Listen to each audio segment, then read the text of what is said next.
कहानी तब शुरू होती है जब हमें एक अनजान वायरस प्लेग के बारे में पता चलता है। यह वायरस केवल पुरुषों को ही इन्फेक्टेड करता था, महिलाओं को नहीं। यही कारण था कि इस दुनिया के सारे पुरुष मारे जाते हैं और केवल महिलाएं बचती हैं। और इसी तरह 8 साल का समय बीत जाता है और अब इस दुनिया में केवल महिलाएं बची थी जो कि इस दुनिया को चला रही थी, जिसके आसपास कोई भी पुरुष नहीं होता। इन महिलाओं की एक लीडर होती है जिसका नाम लेन था। लेन कल्याण कंपनी की मालिक थी जो कि इस दुनिया के पॉपुलेशन को बढ़ाना चाहती थी। इसीलिए लेन पॉपुलेशन लॉटरी निकालती है जिसमें महिलाओं को प्रेग्नेंट किया जाता था। यही कारण था कि आज इतनी सारी महिला यहाँ पर आई थी जिन्हें हजारों में से चुना गया था। इन सब के पास एक नंबर होता है, ठीक एक लॉटरी के टिकट की तरह। इस लॉटरी में जिस भी महिला का नंबर लगता उसे प्रेग्नेंट किया जाता था। जेमी वह भाग्यशाली महिला थी जिसकी लॉटरी इस बार लगती है। जेमी इस बात से बहुत ज्यादा खुश थी। जेमी एक डेयरी फार्म चलाती थी। उसके पति और बेटे की मौत वायरस की वजह से हो गई थी। जेमी अपने दोस्त पीपी और भाभी एलेक्सा के साथ रहती थी। पीपी उसी औरत लेन के लिए काम करती थी, पर एलेक्सा लेन को बिल्कुल भी पसंद नहीं करती थी। वह हमेशा उसका विरोध करती थी। इसकी वजह से उसे कई बार जेल जाना पड़ा है। एलेक्सा का एक पुलिस वाले के साथ चक्कर होता है और इस दुनिया में यह चीज बहुत ही आम बात थी क्योंकि इस दुनिया में एक भी जिंदा मर्द नहीं था। वह पुलिस वाली एलेक्सा के गर्दन में एक चिप यानी कि बॉल इंजेक्ट करती है। यह चिप एलेक्सा को शांत रखने में मदद करता था और कुछ भी सोचने से रोकता था। जेमी और पीपी अपने गाय की सेवा कर रहे थे, तभी वहां पर पुलिस वाली आती है जो कि एलेक्सा को लेकर आई थे। सब लोग मिलकर एलेक्सा को बेड पर लेटा देते हैं। बाद में जेमी जांच के लिए क्लिनिक पर जाती है। वहां पर पहले से एक महिला होती है जो कि यहाँ पर पहले भी 4 बार आ चुकी थी, पर उसे प्रेग्नेंट होने का मौका नहीं मिला था। जेमी अंदर जाती है। डॉक्टर द्वारा जेमी का जांच किया जाता है। डॉक्टर जेमी की बहुत ज्यादा तारीफ करती है और बोलती है कि तुम प्रेग्नेंट होने के लिए बिल्कुल ठीक हो। और इसके साथ जेमी को एक रिमाइंडर भी सुनने को मिलता है कि मिसकैरेज होने की संभावना 50% है और अगर बच्चा लड़का हुआ तो वह पैदा लेते ही मर जाएगा। जेमी को यह बात पहले से पता थी क्योंकि इस दुनिया में प्लेग वायरस अभी भी मौजूद था। एलेक्सा होश में आती है। दीवार पर उसे एक नोट मिलता है जो कि उसे बाथरूम तक ले जाता है। बाथरूम में भी उसे एक नोट मिलता है जिसमें बताया गया था कि उसे गर्दन से चिप यानी कि बॉल बाहर निकालना है। यह नोट एलेक्सा ने खुद ही लिखा था ताकि जब उसके अंदर चिप यानी कि बॉल को डाला जाए और वह कुछ सोचने की स्थिति में ना हो तो वह नोट को पढ़कर इस बॉल यानी कि चिप को बाहर निकाल सके। एलेक्सा करती भी ऐसा ही है। जेमी एक लड़की के पास जाती है। जेमी और वह लड़की इंटीमेट होने वाले थे। जेमी उसे अपने पति जैक्सन की टोपी और शर्ट पहनने को कहती है ताकि वह अपने पति को महसूस कर सके, पर इस तरह का ड्रेसिंग करना बिल्कुल भी मना था। पर वह लड़की जेमी की बात मान लेती है। फिर ये लोग इंटीमेट होते हैं। जेमी जब घर आती है तो वह देखती है कि एलेक्सा घर पर नहीं है और बाथरूम में खून लगा हुआ है। यह देखकर जेमी एलेक्सा को ढूंढने लगती है। उधर हम एलेक्सा को देखते हैं जो कि अपने मॉम के साथ बैठी हुई होती है, पर उसकी मॉम को इस बात का एहसास नहीं होता क्योंकि उसकी मॉम के दिमाग के अंदर चिप यानी कि बॉल को परमानेंट तरीके से डाला गया था। जेमी और पीपी एलेक्सा को ढूंढने के लिए गाड़ी बाहर निकालते हैं। तभी गाड़ी किसी चीज से टकरा जाती है। जेमी और पीपी गाड़ी से बाहर निकलते हैं। उन्हें झाड़ियों में एक नकाबपोश आदमी दिखाई देता है। जेमी को लगता है कि वह नकाबपोश आदमी एलेक्सा है, पर ऐसा नहीं होता क्योंकि तभी वहाँ पर एलेक्सा दूसरी तरफ से आ जाती है जिसे कुछ भी नहीं हुआ होता। जेमी और पीपी धीरे धीरे डरते हुए उस नकाबपोश आदमी के पास जाते हैं और जब उसका नकाब उतारते हैं और जैसे ही उस आदमी का नकाब उतरता है तो ये लोग उस आदमी को देखकर चौंक जाते हैं क्योंकि वह आदमी कोई लड़की नहीं बल्कि एक लड़का होता है, यानी कि लास्ट मैन ऑन अर्थ। और अब इन्हें कुछ भी समझ में नहीं आता क्योंकि इन्होंने इस दुनिया के आखिरी पुरुष को मार डाला था। तभी उस आदमी को होश आता है जो कि अभी भी जिंदा था, लेकिन वह आदमी बहुत ज्यादा घायल हो चुका था। इसीलिए ये लोग उस आदमी को अपने गौशाला में ले जाते हैं और उस आदमी का इलाज करते हैं।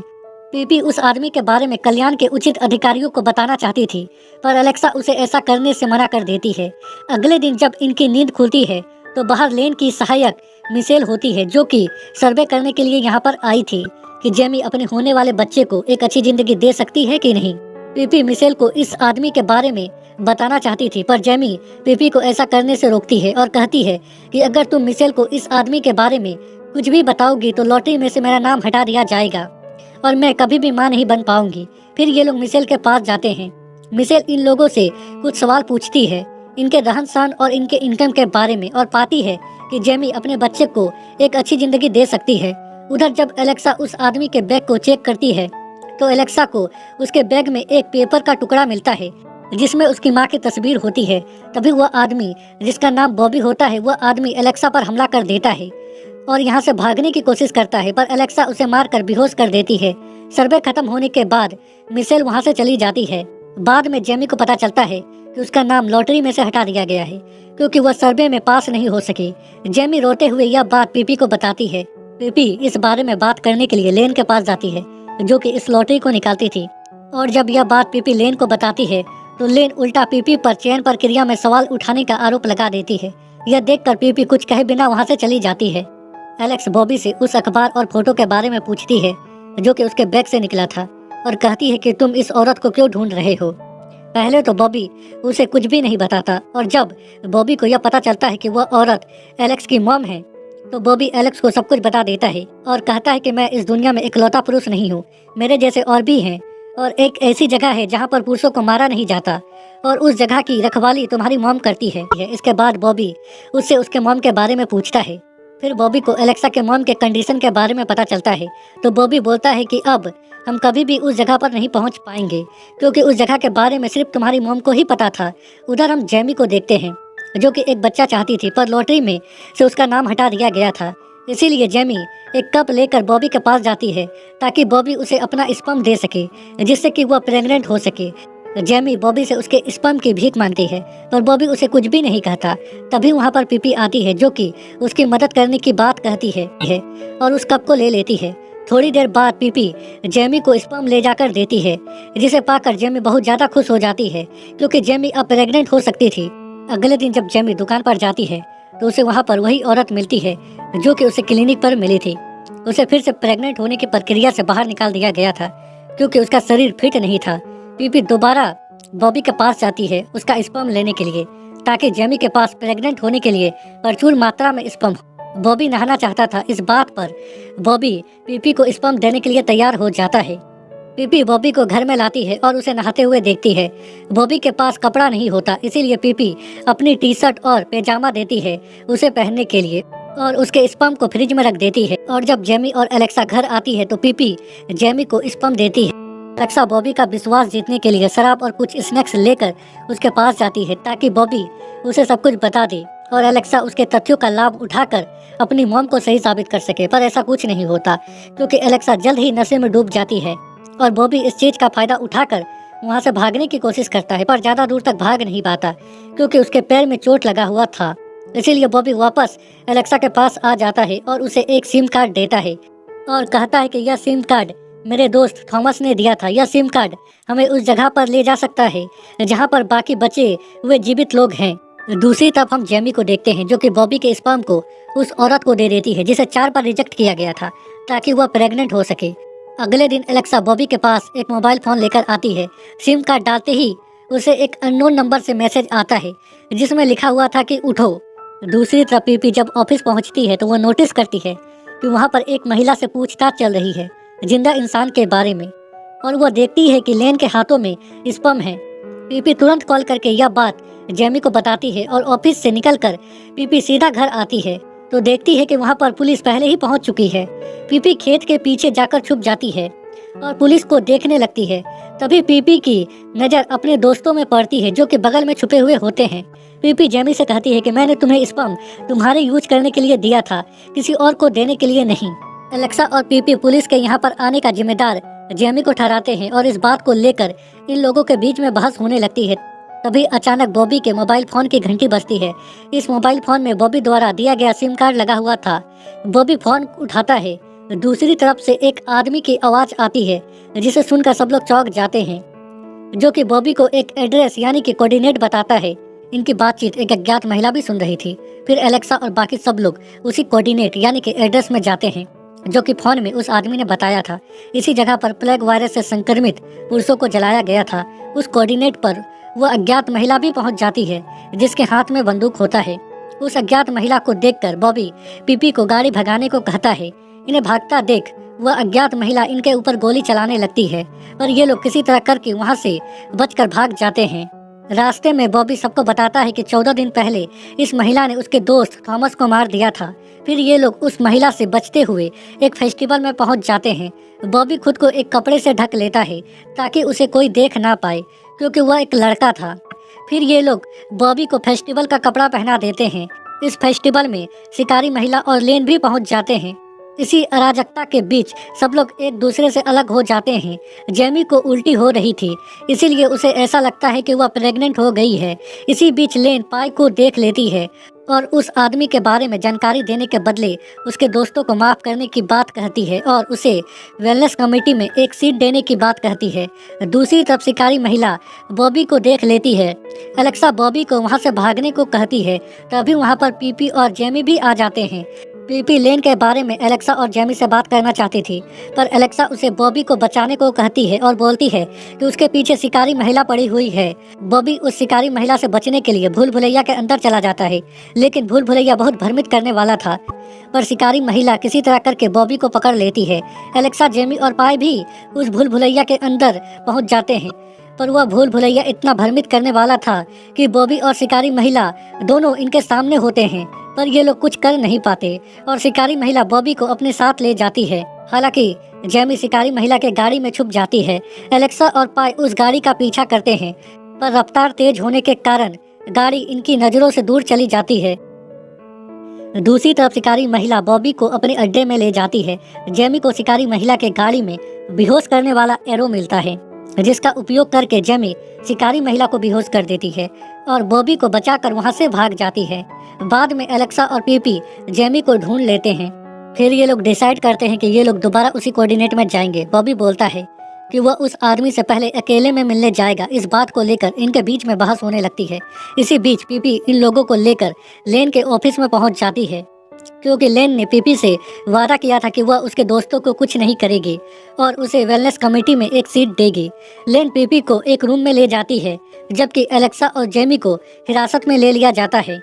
एलेक्सा अंत में जेमी के प्रेग्नेंट होने की बात लेन को बताती है और उसे जाने देने की बात कहती है। हालांकि लेन उसकी बात नहीं मानती और यहाँ पर हमें पता चलता है कि एलेक्सा के मॉम के अंदर लेन ने ही चिप डलवाया था, क्योंकि एलेक्सा की मॉम उसका विरोध करती थी और लेन अब जेमी और एलेक्सा के साथ भी यही करने वाली थी। बाद में पीपी के सम्मान में एक डिनर पार्टी रखा जाता है। वहाँ पर बॉबी भी होता है बाकी महिलाओं के साथ, लेकिन उसका हाथ बंधा हुआ होता है। पीपी उससे बात करने की कोशिश करती है और कहती है कि एक दिन तुम कहोगे कि मैंने सही किया। हालांकि बॉबी पीपी से बात करना नहीं चाहता था। लेन पीपी को बॉबी से बात करता देख पीपी को बॉबी को किस करने को कहती है। बॉबी इससे क्रोधित हो जाता है और लेन पर हमला कर देता है, लेकिन वहाँ पर मौजूद बाकी लड़कियाँ जल्द ही बॉबी को पकड़ लेती है और उसे डिनर टेबल में लेटा देती है। फिर लेन बॉबी के शर्ट को ऊपर करती है और पीपी को उसे किस करने को कहती है।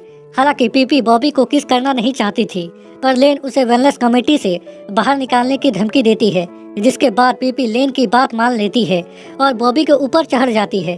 तभी उसकी नज़र जेमी के लॉकेट में पड़ती है, जो कि लेन ने पहना था, और उसे समझ में आ जाता है कि लेन ने उसे झूठ कहा था कि वह उसके दोस्तों को छोड़ देगी।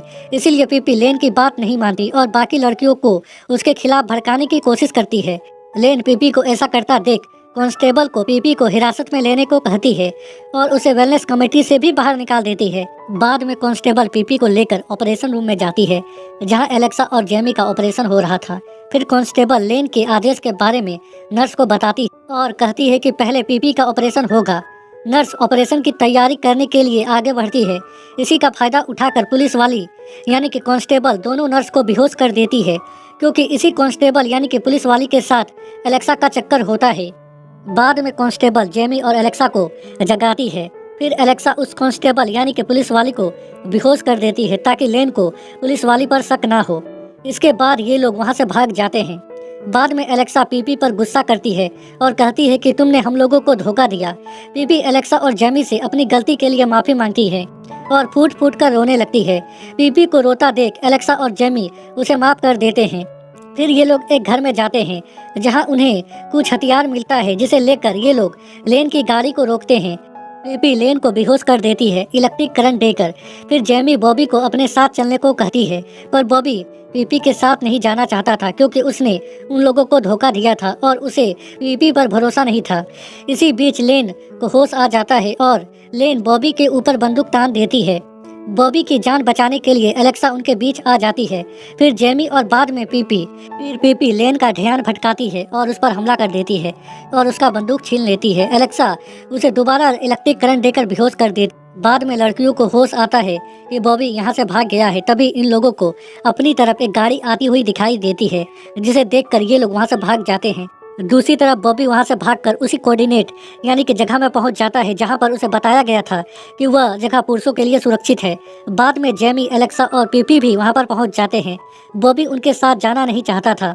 इसी बीच शिकारी महिला भी वहाँ पर पहुँच जाती है, जिसे देखकर सब लोग बहुत डर जाते हैं।